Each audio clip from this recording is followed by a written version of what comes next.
जय हिंद दोस्तों।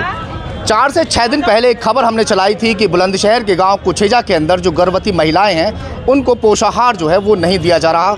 वहां की महिलाओं ने शिकायत की थी कि जो राशन है वो वक्त पर नहीं वितरण किया जाता। हालांकि हमने दोनों पक्षों को वहां पर दिखाया था, मगर आज यहां पर आंगनवाड़ी जो महिलाएं हैं वो मौजूद हैं और अपना दुखड़ा यहाँ पर रोने के लिए आए हैं। बता रही हैं उनके साथ हाथापाई हो गई, जो ग्रामीण हैं उनके साथ खींचातानी उन्होंने की। क्या कुछ पूरा मामला था बहन जी, थोड़ा बताइए।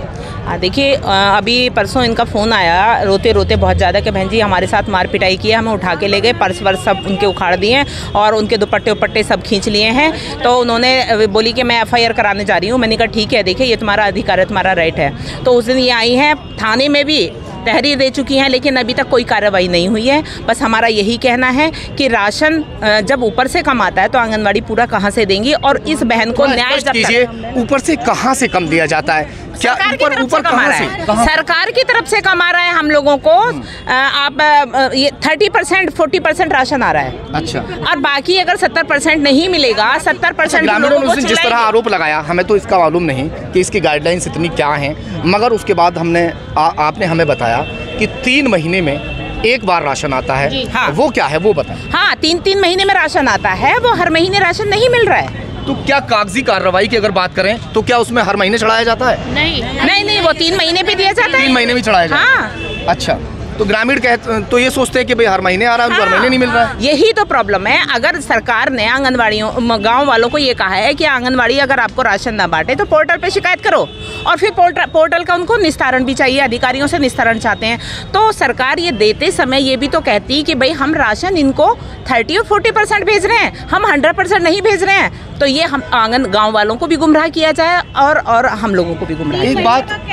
एक बात और स्पष्ट कीजिए, कितने बच्चे होने चाहिए जिसको राशन वो मिलेगा, और कितनी उम्र से और कितनी उम्र तक? गर्भवती 3 महीने की शायद होती है जब पंजीकरण होता है, और कब तक? ये सब बात वहाँ हो रही थी। देखा ऐसा है, जो रेशियो जिस गांव का जो रेशियो होगा उसी के अकॉर्डिंग राशन आता है। अगर कहीं जैसे कि सपोज करो मेरे गांव में 150 लाभार्थी हैं टोटल, गर्भवती, धात्री और 3 से 6 वर्ष के और 1 वर्ष से 3 वर्ष के जो बच्चे हैं, तो 150 लाभार्थी में केवल 48 का आ गया, कभी 50 का आ गया। तो ये इस तरह की जैसे बातें होती हैं, झेलना आपको पड़ता है, काम पीछे से मिल रहा है, मगर सारा जो झोंपड़ा टूट के आके पड़ता है वो आप लोगों को आंगनवाड़ी के ऊपर आता है। अभी आप देखिए, बिल्कुल आंगनवाड़ी पे ना ढुलाई मिलती है ना कुछ मिलता है, अपने आप अपने पैसे पे ढो के लाते हैं। हम वहाँ से कोई कुछ किसी तरह का वाहन बचता कोई नहीं। थोड़ा सा ये कहना चाहेंगे कि हम लोगों के साथ स्वयं सहायता समूहों को जोड़ दिया गया था। जब हमको पुष्टाहार दलिये के रूप में मिलता था, उस आटे के रूप में जिसको ये पंजीरी बोलते थे, उसके रूप में मिलता था, तब आंगनवाड़ी उसको ढो ढो कर लाती थी, वही डिस्ट्रीब्यूट करती थी। अब सरकार ने क्या किया, जब से ये दलिया और चने की दाल, रिफाइंड वगैरह हमको दिया है, उसमें इन्होंने स्वयं सहायता समूह को इन्वॉल्व किया। अब क्या हो रहा है, स्वयं सहायता समूह ने अपने हाथ पीछे कर लिए, क्योंकि मान लीजिए वहाँ से हमें 30 बच्चों का 40 बच्चों का स्वयं सहायता समूह को मिला। अब उसमें स्वयं सहायता समूह अगर मान लो 40 का मिला है, हमें 20 का देंगी, तो आंगनवाड़ी 20 का कहाँ से देंगी? अब जब आंगनवाड़ियों ने अपना पुष्टाहार पूरा मांगना शुरू करा स्वयं सहायता समूहों से, तो स्वयं सहायता समूह ने अपना हाथ पीछे खींच लिया। आज की डेट में स्वयं सहायता समूह वाले उनको ढुलान का पैसा देती है गवर्नमेंट, लेकिन पुष्टाहार को ढोकर हम लोग लाते हैं, यानी आंगनवाड़ी वर्कर लेकर आती हैं। अब आंगनवाड़ी वर्कर किराया भी अपनी जेब से दे रही हैं उस सामान को लाने का, और प्लस वो कम भी आता है। कई बार क्या होता है, यहीं पर मैं आपको बात करती हूँ ब्लॉकों की स्थिति की, जो इनके ऑफिस बने हुए हैं, वहाँ क्या कर रखा है, व्यवस्था नहीं है पोषाहार को सही रखने की। इतने मोटे मोटे चूहे आते हैं और वो उस पोषाहार को खा जाते हैं। अब मान लीजिए चूहे आए, पोषाहार को खा गए, तो ऑलरेडी पीछे से कम आ रहा है। अब वहाँ आकर गोदाम में जहाँ रखा गया वहाँ उसको खा गए, वो और कम हो गया आंगनवाड़ियों का। तो उस स्थिति में आंगनवाड़ी लाएगी। अब विभागीय वो है, क्योंकि कहीं ना कहीं हम इसमें अधिकारियों को इसलिए दोषी नहीं मान सकते अपने विभाग को कि व्यवस्था सही नहीं है वहाँ पर। इस 30% राशन में स्वयं सहायता समूह भी जोड़ दिया है, प्रधानों उनको, आपके राशन डीलरों को भी उनके यहाँ पे राशन जा रहा है और वो बांटेंगे उसको। तो हम तो ये कहना चाह रहे हैं कि सारा काम उन्हीं को दे दो। हमें अब बच्चों के लिए लगाया गया है, बाल विकास के लिए हमारी ड्यूटी लगाई गई है, बच्चों को पढ़ाने के लिए, शिक्षित करने के लिए, तो वही हमारी ड्यूटी रहने दो। ये काम उनको दिया है तो उन्हीं को दे दो, रजिस्टर भी उनको दे दो, सारा काम वो करें। जब समूह वालों ने आज की डेट में अपना हाथ पीछे खींच लिया, मना कर देते हम नहीं जा रहे, आंगनवाड़ी बहन जी बोलती है बहन जी राशन आ गया, राशन उठा कर लाओ, तो उनको लाना चाहिए। राशन पीछे से आपको पूरा नहीं मिल रहा। अब ये देखिए बात स्पष्ट हो जाती है। हम लोग दे रहे हैं। पीछे से राशन जो है वो इनको पूरा नहीं मिल पाता, ग्रामीणों को ये लोग इसी वजह से दे नहीं पाते, और मारामारी का जो माहौल बन चुका है वो सिर्फ इसलिए बन चुका क्योंकि खामियां जो हैं वो पीछे से सरकारी कर्मचारी जो इनको ऊपर अधिकारी बैठे हुए हैं वो भ्रष्टाचार कर रहे हैं। है कि नहीं ऐसा भैया? देखिए बताइए, जब राशन क्या कह रही थी? जब अधिकारियों का कोई दोष नहीं है, ऊपर शासन से ही तो कौन शासन का नाम हमें किसका, फिर कोई शासन में कौन आ जाता है? कोई नेता खा रहा है?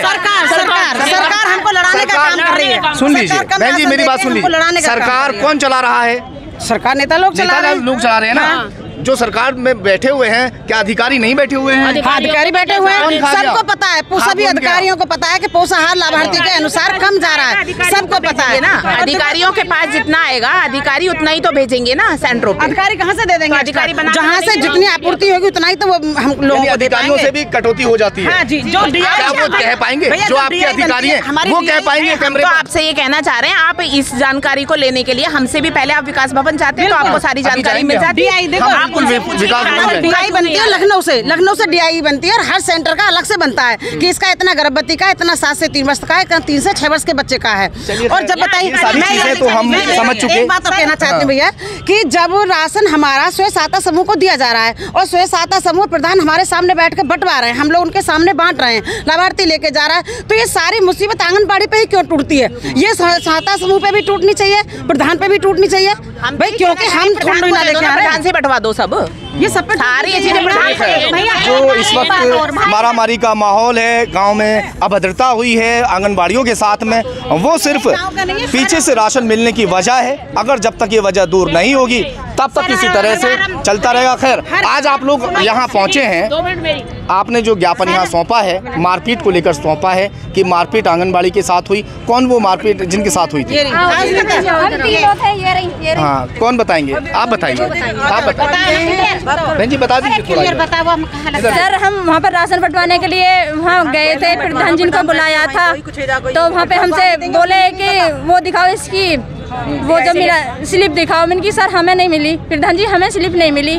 क्यों नहीं मिली? मैंने की वो राशन डीलर नहीं देते हैं ना, राशन डीलर के यहाँ से आता है, तो बोले हमें नहीं मिली। हुई, आपके साथ क्या हुआ? तो हमसे खींचा था, देखो सर मेरा ये पर्स वर्स सब रजिस्टर सब वहाँ से खींचा था, नहीं हम तो जान बचा कर भागे थे। वीडियो बनवाई आपने वहाँ? सर हमारा फोन भी छीन लिया, कुछ है। अच्छा, हाँ, आप भी वहीं? सर हर बार जी सर हमने प्रधान जी को कॉल करवाई थी हेड मैडम से, क्या आप हेड मैडम जी आप प्रधान जी को फ़ोन करके बुला दीजिए, पोषाहार का वितरण हो रहा है, क्योंकि हम पे पहले भी इल्ज़ाम लगाया गया था कि पोषाहार सबको नहीं मिला, ताकि आगे प्रधान जी आके सबको पोषाहार बंटवा दें।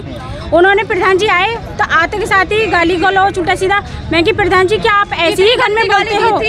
मैं कि कह रहे कितना चावल है? मैं कि यही है, आप सेक्रेटरी साहब से बात कर सकते हो, उनसे डीलर साहब से। तो कह रहे स्लिप दो। मैं कि हमें उन्होंने स्लिप नहीं दी, डीलर साहब ने स्लिप मिलती नहीं किसी को, हमें नहीं। आज यहाँ बहन जी ज्ञापन सौंपा है, क्या कहा है अधिकारियों ने? उन्होंने आश्वासन दिया है कि इस पे कार्रवाई करेंगे, और यही कहना है हमारा कि जब तक हमारी इन बहनों को न्याय नहीं मिलेगा, हम 12 तारीख तक 11 तारीख तक हम वेट करेंगे, और 12 तारीख से यही धरने पे बैठेंगे और बिल्कुल। फिलहाल सभी आंगनबाड़ियों ने सिर्फ अल्टीमेटम देते हुए यहाँ तहरीर दे दी है कि अगर कार्रवाई नहीं होती है, अरेस्टिंग नहीं होती है, तो ये धरने पर एसएसपी ऑफिस में यहाँ पर बैठ जाएंगे। चलिए देखते हैं, अब जांच का विषय है, पुलिस जांच करेगी और जांच करने के बाद में क्या कुछ होता है देखेंगे आगे।